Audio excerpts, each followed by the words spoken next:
And we are back. Chris Mannix, Sergio Mora. He's the fighter. I'm the writer. Sergio, it is 2026. Boxing is back this weekend. Championship fights are back this weekend. January is loaded. Are you pumped for the start of the boxing season? Of course I am. We get back to work, Chris Mannix, and I know that you're pumped because see you got a haircut there. You look like an adult version of Bart Simpson. Terrible haircut. Who cut your hair? You talking about? Same guy's been cutting my hair for like the last 10 years. I have never seen it look that bad. But if you notice, I'm growing my beard. So, Yeah. we both are growing. I'm growing hair. You're getting a haircut. Yeah.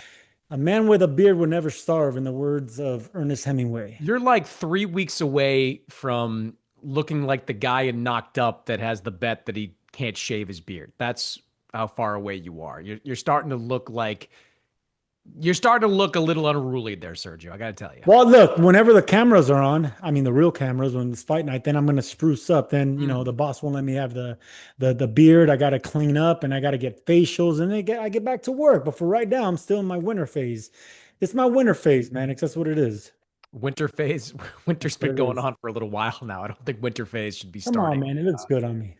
immediately. All right, we got a lot to get into on the show. We're going to talk about Tyson Fury back in training, and potential opponents are out there, Sergio, raising their hand for the possibility of facing Tyson Fury. We're going to talk about Dmitry Bivol getting ready to return himself, eyeballing some big fights in 2026. But we're going to start with the big fight happening this weekend. On Saturday, we will get our first championship fight of 2026 when Subriel Matias defends his 140-pound title against Dalton Smith. Some controversy surrounding this fight. Back in November, Matias tested positive for ostarine. That's the same substance that Ryan Garcia tested positive for after the Devin Haney fight.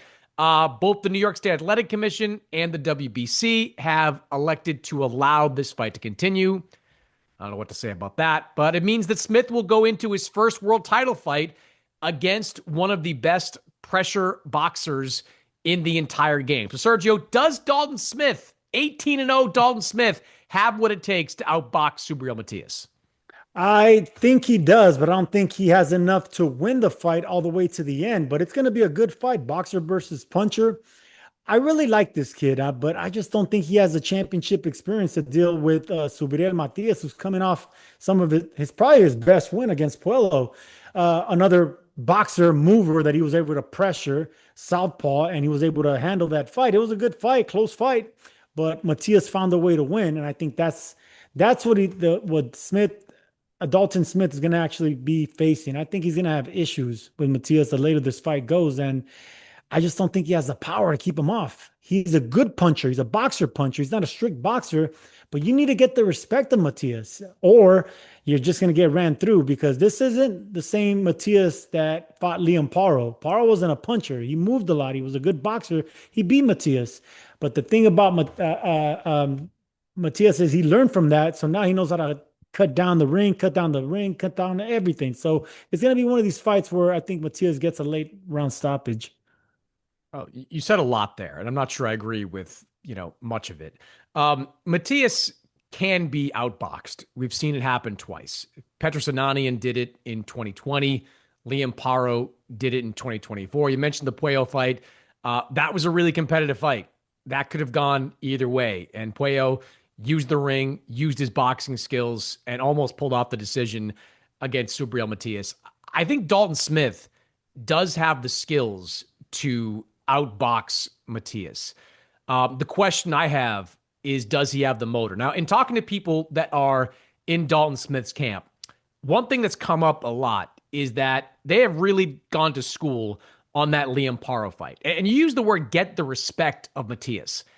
I don't think you need to get the respect of Matias. Liam Paro didn't get the respect of Matias. Liam Paro, what he did in that fight was he didn't look to hurt Matias. He looked to touch him, and he kept touching him. And he kept putting, hitting him with his gloves, making sure that he made contact and avoiding those rushes that Matias is so known for. If Dalton Smith implements that same strategy, I think Dalton Smith is as good or better a boxer as Liam Paro. I think he's a stronger fighter than Liam Paro. I think he's got the ability to have a similar outcome. He's not going to knock Matias out. There's no real debate there, I don't think. Matias has been in with some big punches at 140 pounds. And I don't think Dalton Smith has the power to hurt him. But I do think that Dalton Smith can take a page out of that Liam Paro playbook and, outbox Matias for 12 rounds.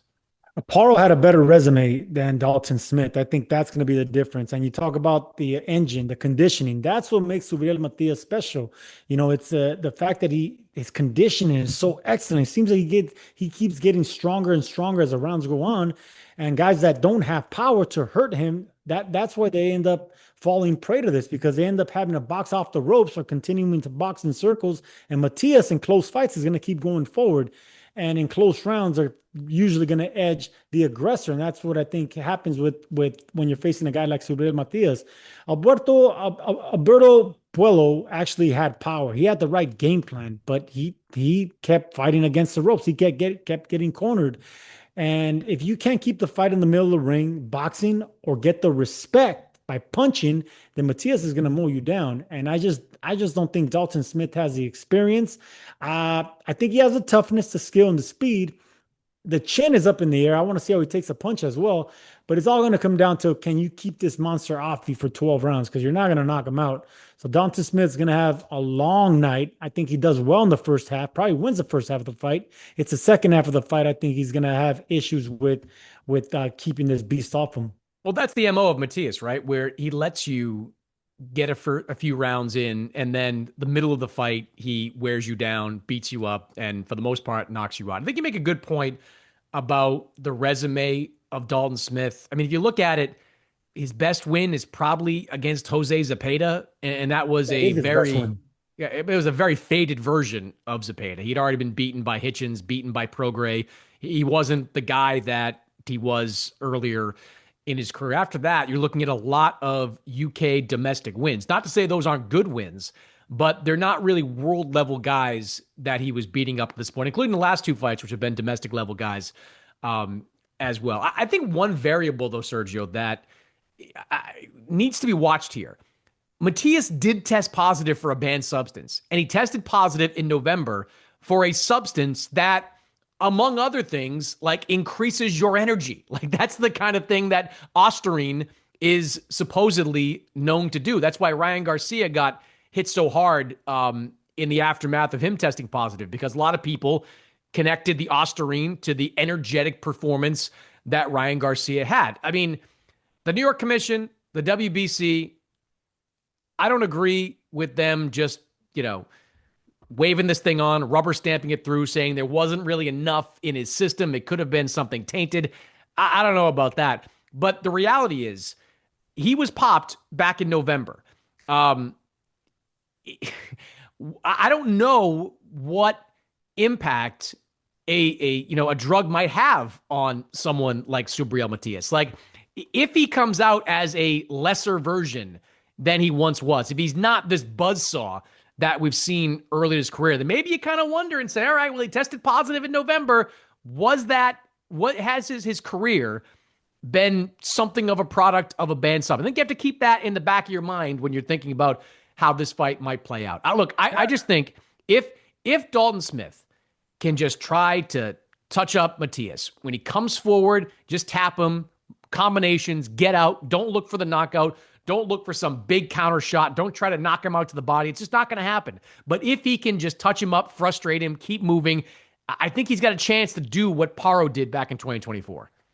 You talk about the failed drug test and Austrian when it comes to Subriel Matias, and this is a thing whenever you get a fighter that's been so dominant and scary. Matias was knocking out undefeated fighters. This is going to be Matias's seventh undefeated fighter on his resume. So the record is definitely on Matias's side. He's the one with the experience. He's the one that beats guys into submission. But then he pops for Ostarine. Then there's a red flag. Then there's kind of like a scarlet letter on him. Like this guy needs to prove himself when he's clean. In this fight, he's forced to be clean, and we're going to see if he can actually still do it on the big stage and gets another undefeated boxer, puncher, and motivated guy in Dalton Smith. If he does that, I'm not saying all is forgiven because he still tested negative and he still was able to continue this show and this fight. But it shuts a lot of people up, especially his biggest critics. So that's what I want to see. I want to see if that monster is going to be on display. The guy that just nonstop takes punches. He doesn't have the best defense, the best upper body movement. He just keeps coming. And it's early where you can hurt him.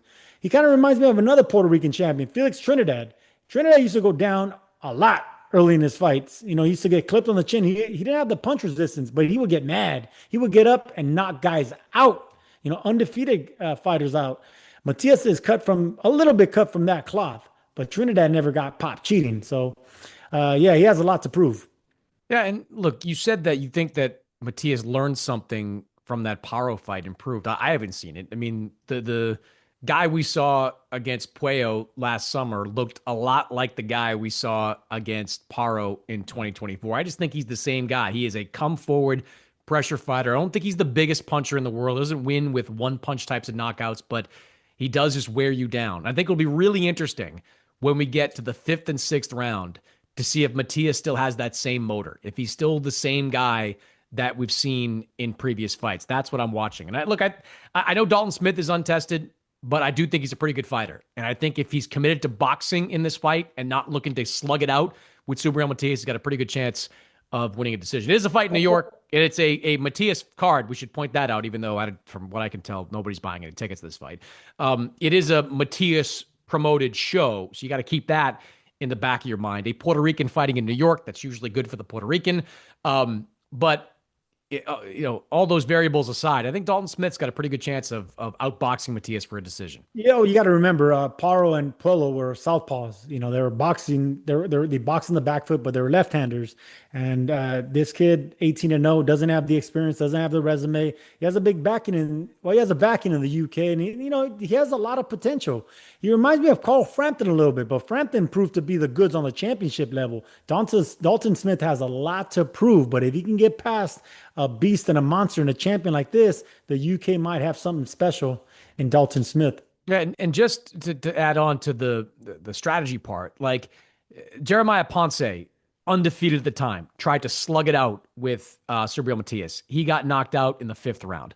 Ergashev, big puncher, undefeated, tried to slug it out with Matias. He got knocked out in the sixth round. If you try to slug it out with this guy, his motor, at least it has been, better than all of his opponents. But if you just try to box him, stay on that back foot, keep moving, he doesn't have great footwork, he doesn't have great technique, you can outbox Subriel Matias. We've seen it happen before, and I think Dalton Smith has it in him to ultimately do it again. All right, Dmitry Bivol.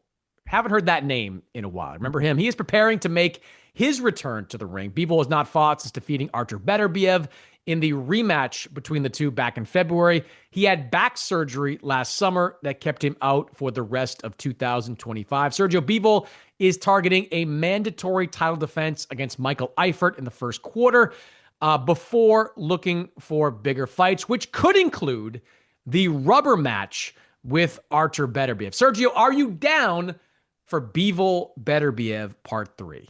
I am. And even though Beterbiev is, 40 years old and long in the tooth, they'll remind me of Canelo and Triple G when they had that trilogy. We knew that Golovkin wasn't the goods no more. We knew that he already was a 40-year-old fighter, but we still wanted to see it. We still wanted to complete that third fight in that trilogy because these guys deserve each other. Bivol's a boxer, Beterbiev's a puncher. Both these guys are really well-rounded, like boxer punchers. Only Bivol does it with his footwork, and Beterbiev does it with technique and cutting off the ring. Both of them have excellent jabs. Bivol's is more snappy with speed. Beterbiev is more of a ramrod jab, and they know each other well. It's 24 rounds of boxing, and both of them, majority of the decisions.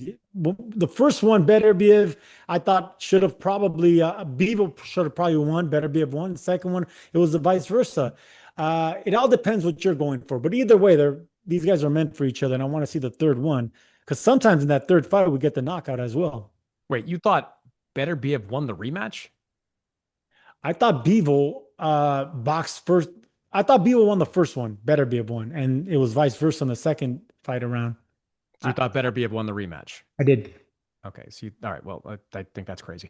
I think that, look, for starters, I think Bivol it's the right thing to fight someone like Michael Eifert. Like Michael Eifert is one of those IBF mandatories that makes absolutely no sense, has done nothing to deserve this opportunity. It is the perfect way for Dmitry Bivol to get back into the ring, to defend his titles, keep his IBF title, and look good against someone like Michael Eifert. After that, absolutely, yes, bring on Beterbiev Bivol Part 3. Now, I've been on record saying that I think Bivol owes Artur Beterbiev this fight. Like Artur Really? Beterbiev, after beating Bivol the first time around, turned around and fought Bivol in the rematch 4 months later. Yes, both he and Bivol made a pile of cash, career best money fighting those two fights in Saudi Arabia. But it is 1-1. Beterbiev did give him the rematch. I think Bivol owes it to Beterbiev to do it one more time. Beterbiev is coming up on, I think, next week. He's 41 years old, or at least this month. He's 41 years old. So the clock is ticking on the career of Artur Beterbiev. I think that fight needs to happen summer, fall at the latest of 2026. And beyond Hey, that, like, who else is there? Like, who else is at 175? Like, David Benavidez is going north. David Benavidez is going to cruiserweight. Now, I'm telling you, Sergio, my guess is that if Benavidez beats Zurdo Ramirez, you are never going to see Benavidez at light heavyweight again. Why would he do that? He stays at cruiserweight. He fights Jaya Pataya. Maybe he tries to take a swing at someone like Usyk in the heavyweight division. You are not going to see David Benavidez drop 25 pounds to go back to 175 to fight someone like Artur Beterbiev or Dmitry Bivol. That's just my opinion. That's the way I think it's going I to. no, look, I agree, and especially when you're dealing with an older fighter, and Bevo's not as he's not a young buck either. He's 35 years old, and that's where the leg starts to fail you, and it could happen overnight. The thing about both these guys is their age sounds bad, especially when you talk about 41 with Beterbiev, but he's not. He doesn't bounce on his feet. He's a flat-footed fighter, and he doesn't have a lot of wear and tear. I mean, you look at how many fights they have. Beterbiev has what, 21 fights? You look across, Bevo only has 25. Not a lot of miles, so they really are put in a position where they deserve each other, and that age doesn't really tell how much they've really been through that ring. I think the third fight's going to look similar. I mean, both fights were majority decisions. I think this time around we get either a unanimous decision. I doubt we see a knockout, but we'll get a clear winner. And if it's Beterbiev that finally figures out Bivol and Bivol slow down a bit because of those 35-year-old legs, then maybe Beterbiev can finally pull through and win this rubber match. Yeah, but if you go back and look at the second fight, it was Beterbiev that looked like the older fighter. Like Beterbiev in that second fight started fast, which we never see And Artur that's what I Beterbiev. liked. I Well, like the fact that Beterbiev started fast like that. That's what you remember. You remember in that last fight. That's why I say, yeah, it was a close fight, but I like Beterbiev's fast start, his aggression, the fact that he took the fight to Bivol, and then Bivol turned it around in the second half. yeah, but he started fast and then faded fast. And that's when Bivol took over. And that's why most of the people watching, myself included, and two of the judges, thought that Bivol came away with that fight. I worry about the legs of Artur Beterbiev. I get what you're saying about the miles on the tires, but he has had a lot of operations over the years, man. Like he's had knee issues, shoulder issues, probably elbow issues. God knows what other issues he's had in his career. Jaw issue at one point. Like he's just been banged up in a whole bunch of different ways. So I do think that there's wear and tear on Artur Beterbiev, but there's nothing else for either one of these guys that remotely interests me. Go up and down the 175-pound rankings. Like we've seen Beterbiev against Callum Smith. Do we really need to see, Callum Smith against Bivol? We've seen some of these other second-tier guys. Joshua Buatsi is in at 175. I'm just thinking of these guys that are there. That there's no urgency to see that fight. Now, I will say this: Bivol Beterbiev 3, just like Bivol Beterbiev 1 and 2, depends entirely on the whims of Turki Alashik. Remember, that first fight would not have happened between those two guys had Turki Alashik not been there to spend the money needed to make that fight happen. You can ask the folks over at Matchroom. You can ask the folks over at Top Rank. There just wasn't the money on the table to make Bivol Beterbiev. Not in the US, not in Canada, not in Russia. Now, there's been some reporting that, hey, maybe the Russians could be interested in putting that fight on. Maybe the IBA could be interested in ponying up the cash. But the only person that really has the money to make both these guys happy with their 10 million plus purses is Turkey Al-Sheikh. So we'll see if Turkey wants this fight, if the Saudis want this fight. If they do, it would seem to be a pretty easy fight to make. Remember, they fought twice in like 5 months. They didn't face each other for years and fought twice in 5 months. If the interest from Turkey is there, I can see this fight being put back together pretty quickly. But it is entirely dependent, Sergio, on what Turkey wants. And I think he's such a big boxing fan that he needs a final fight. He needs a, what is it, finality? Is that a word? He needs closure, like all of us. We always need closure, especially when two fights, are split between the two. We don't have a clear winner. It's always the case. It's always the case in boxing. So we're gonna always want to see, okay, who was the better boxer? We still don't know. Beterbiev or Bivol, So I think it's worth shelling out that money. And I think whenever you're dealing with a boxing fanatic and someone that loves the sport and really wants to throw money at the best fighters to make the best events, it's His Excellency. So I think Turkey Al-Sheikh's going to make this happen. I'm looking at the 175 rankings, just, across the multiple sanctioning bodies, like David Morrell, no interest. Ben Whitaker, not there yet. Yeah, there's nothing. Joshua Yeah. Buatsi, there's nothing. Even like looking at, the guys at 168, maybe somebody comes up, but not right now. It's not a great weight class right now at the top. So, whatever happens with Bivol against Michael Eifert, if he comes through that fight clean, got to make Bivol versus Beterbiev Part 3. That's still one of the biggest fights you can make in all of boxing. All right, let's talk about Tyson Fury for a minute. Tyson Fury, the former heavyweight champion, has not fought since December of 2024. He's preparing to make his return to the ring this year, and at least one top fighter has put his hand up to face him. Fabio Wardley, the recently elevated WBO heavyweight champion, says he would love to face Fury, telling Fury to give him a call anytime. Sergio, Fury is likely to take a tune-up fight after more than a year out of the ring, but are you interested in Fury Wardley later this year? Absolutely. Tyson Fury, you got to give it to him. If he takes a tune-up fight and goes after another undefeated 6'5", big power puncher, athletic. That's the thing about Wardley. He's athletic. What made Tyson Fury so special? The upper body movement, the speed, the jab, the fact that he didn't fight like a typical big man, even at 6'9". I know you don't believe he's 6'9", but I do. He is. That's not a question of do I believe. I've stood next to the guy a dozen times. I'm 6'3". He is not 6'9". Okay, what is he? 6'8"? 6. 6'6". Says you. His record says something different. He's a giant man, all right. And Fabio Wardley is at 6'5", more athletic than Tyson Fury. Better footwork. I think they both have You really think good that upper Fabio body. Wardley has better footwork than Tyson Fury? Come on, let's I, get real. Look, I know this is going to sound weird. Tyson Fury, we've seen him do it on the big stage. So we know he has the better footwork. But if you really think about Wardley and how he's barely evolving on the championship level, he's come a long way since that Clark fight. That draw with Clark, and they came back to knock him on the first round. He Mm-hmm. got his confidence after that. He was getting outboxed by Justin Hooney. He was able to find a way to win. It's the footwork he's going to need to beat a guy like Tyson Fury. Be able to back him up, be able to foot feint, be able to get real clever. I see that in him. I really like what I see with Fabio Wardley, his upper body movement and footwork. He's one of these guys that's really athletic and he knows how to fight like a smaller man. And against Tyson Fury, that's what you need. Size is not enough, as Deontay Wilder and so many other huge heavyweights found out. You got to get on the inside. You got to try to outbox him, just like Usyk did back to back. It was footwork and speed and experience as angles. That's what beat a big man like Tyson Fury. Fabio Wardley has a little bit of all that. He just hasn't proved it on the big stage, and that's what I mean by different footwork.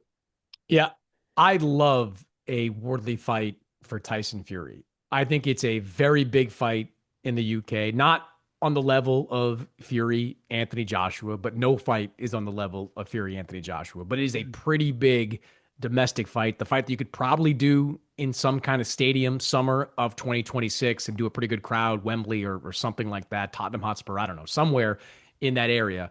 I am done disrespecting Fabio Wardley. I did it once. I paid for it. against Joseph Parker. I was wrong. I told Fabio Wardley I was wrong. He graciously accepted my apology. He is a very, very good fighter. But what I Remember, I picked Wardley to win, and he thought I was nuts well, for that. yeah, but then you pivoted later and picked Joseph Parker. So No, I you didn't. rode the yes, you No, I did. did not. It's on file. Yes, you did. Um, Hater. I do think that Wardley's style is pretty tailor made for Tyson Fury. Like Wardley can punch, no doubt about that. But Fury's been able to handle punchers in his career, most notably Deontay Wilder. He's also fought Vladimir Klitschko. Like he has been in with some of the bigger punchers in the heavyweight division. And look, we give Wardley credit for knocking out Justice Hooney, for knocking out Joseph Parker, but he was down against Justice Hooney, and I think it was close, or he was It was a down. good fight against Parker. Well, yeah, but it was competitive. I don't see Fury falling victim to the same outcomes that Justice Hooney and Joseph Parker did. I think he's got two. I mean, look, he's been knocked down, but he's got a good chin. He gets up, doesn't get knocked out, and he's a big guy, eye level or better than Fabio Wardley, and he's got those boxing skills. He's going to be able to fight on the outside, jab, stick, and move. That's the kind of fight that I hate even saying this because I know Fabio Wardley's good and I don't want to pick against him again, but it's the kind of fight I think Fury could win wide. Like I think he could win a kind of a lopsided decision because I think his boxing skills, as long as they haven't eroded too much, and that's another big question for Fury, being 37 years old, out of the ring for as long as he has. But as long as those skills haven't eroded, I still think he's one of the best heavyweights in the division. If Fury can fight on the front foot, I think being on the back foot would fall into the hands of Wardley. If he can do that and work on the right hand punching down, Wardley has a habit of dipping to the right and keeping his head there. That's cool when you're dealing with heavyweights that aren't accustomed to bending down. But Fury, if he can really, target punching down, he can actually catch Wardley on the side of the head, and he'll be one of these, type of knockdowns or type of equilibrium punch where it can actually affect Wardley moving forward. But I like that fight, I like the matchup, and I would probably edge it out to Wardley again, just like I did against Joseph Parker. It'd be a damn good fight. Okay. Once again, you picked Parker in the last pick that you Wrong, made. wrong. You did. All right, whatever. We're not gonna find out. But I remember me and you went at it, and I said Wardley's gonna. I like Wardley in that fight. You did. And then subsequently, the week of the fight, you picked Joseph Parker. Just That happens often with me because sometimes I start looking at the way a body the body's looking, the temperament, the way he's acting, and of course the weight.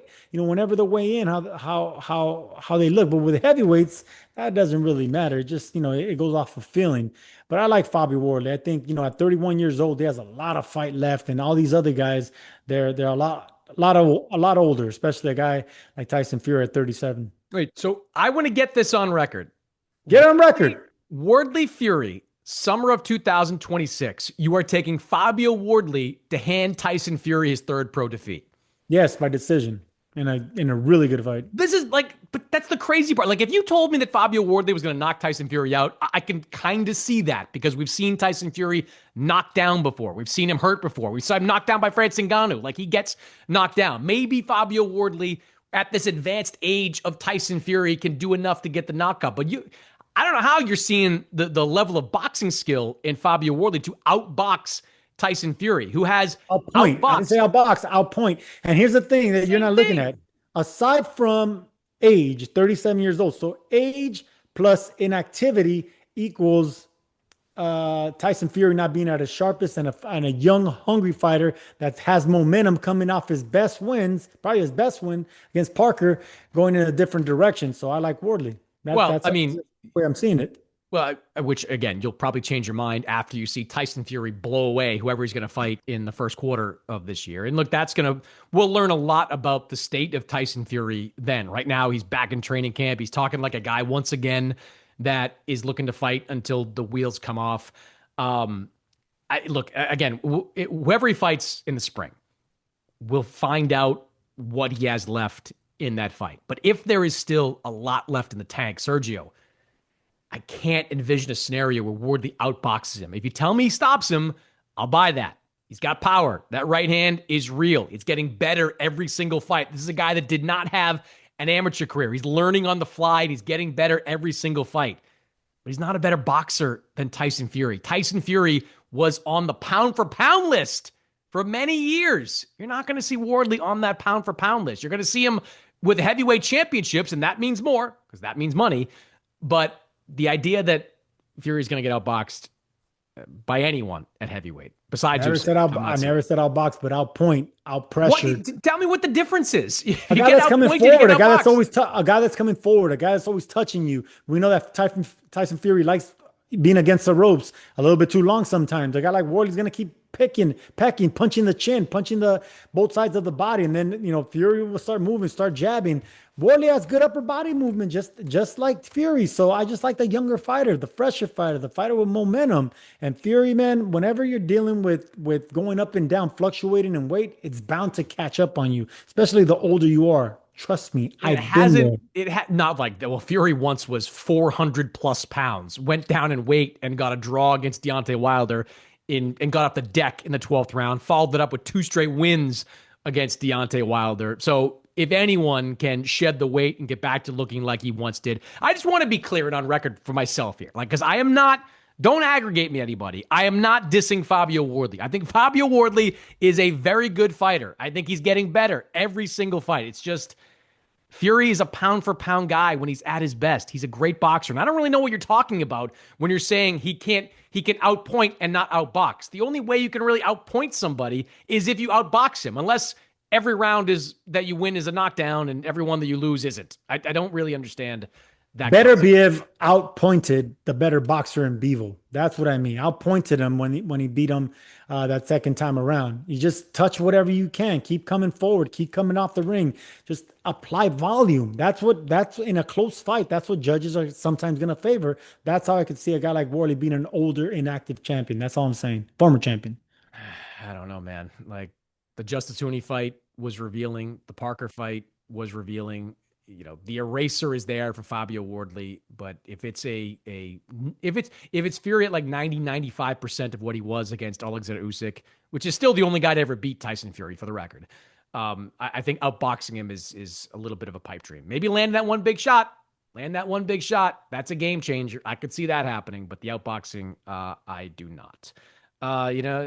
Fury can't let it go. He's ready to get back in the ring. I mean, you do share that with him, Sergio. I'll give you that. Well, I mean, he's a madman. I mean, he's one of these guys that just loves fighting. And if you're getting the amount of money and attention that Tyson Fury is getting, then you need it. Guys like that need it, and you're not going to stop until someone stops him and knocking out that big man. And no one's been able to do it. And he's faced some of the biggest punchers in Wilder and others. Fury's one of these guys that needs to be put down permanently in order for him to stop, because the Gypsy King's going to keep coming. All right, well, let's finish in the heavyweight division because we have another championship level fight over in Germany. Ajit Kabayel, the interim heavyweight champion, he has got a homecoming fight against Damian Nieba, undefeated Polish heavyweight. Kabayel, of course, has been on a tremendous run, knocking out several top heavyweights along the way. Most recently, Zheli Zhang, who Kabayel beat up with a flurry of body attacks last February. Now he gets a welcome home fight against Nieba before looking on to bigger fights in 2026. Kabayel said recently that he feels like he is the boogeyman of the heavyweight division. Sergio, do you agree with Kabayel's assessment? Look, I'm a big fan of Kabayel. I think he is the future of heavyweight, but I wouldn't call him the boogeyman just yet. I think he's more of like the dark horse, one of these guys that will get to the finish line and no one's looking his way. He's an excellent body puncher, maybe the best body puncher in the heavyweight division. He fits all the boxes. And the first man to stop Zheli Zhang, which was impressive. Something Wilder couldn't do, something a lot of fighters couldn't do. I mean, Joe Joyce, 2 cracks at him. Joseph Parker, another former champion that had a crack at him.